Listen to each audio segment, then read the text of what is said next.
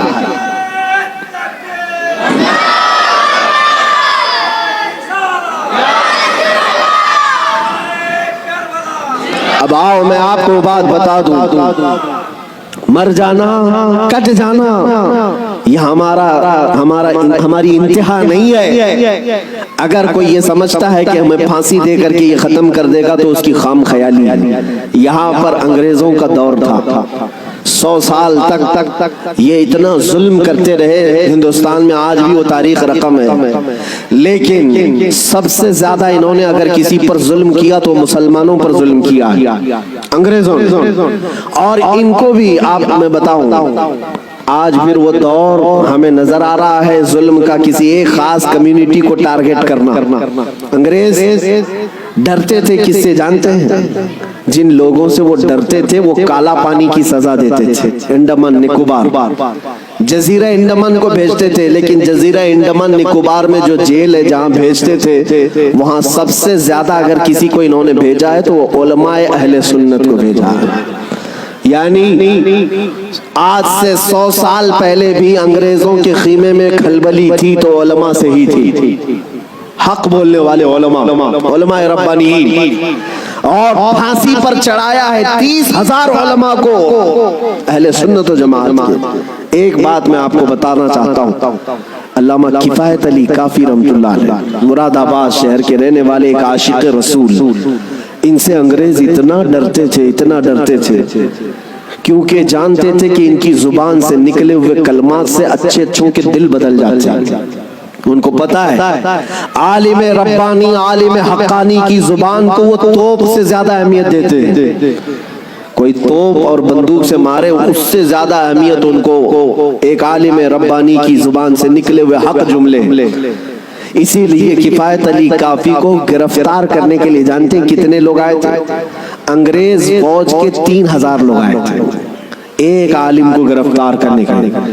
ہمیشہ دنیا کے ظلم نے یہ بتایا ہے کہ یہ بزدل ہوتے ہیں. ہمیشہ بتایا ہے انہوں نے کہ باطل خیموں میں اکثر مادہ ہوتے ہیں, ان میں شیر نر نہیں ہوتا. ایک اہل سنت و جماعت کے عالم ربانی کو گرفتار کرنے کے لیے 3,000 کی فوج آئی اور گرفتار کیا, اور انہیں گرفتار کر کے سزائیں کیا دی تھی جانتے ہیں؟ ان کے جسم پر گرم استری پھیری جاتی تھی, اور جب ان کی چمڑی جل جاتی تھی تو نمک چھڑکا جاتا تھا. تو دوستو سنا آپ نے مفتی سلمان رضا اظہری کا کتنا پیارا بیان تھا. ہاں دوستو, اس سے ہمیں کیا سیکھنے کو ملا ہے؟ اگر اللہ کسی کو بھی ہدایت دینا چاہے تو وہ چاہے کیسا بھی ہو, اللہ اسے ہدایت دے سکتا ہے. تو دوستو ویڈیو اچھا لگا تو ویڈیو کو لائک کریں, چینل کو سبسکرائب کریں. ملتے ہیں نیکسٹ ویڈیو میں. السلام علیکم ورحمۃ اللہ وبرکاتہ.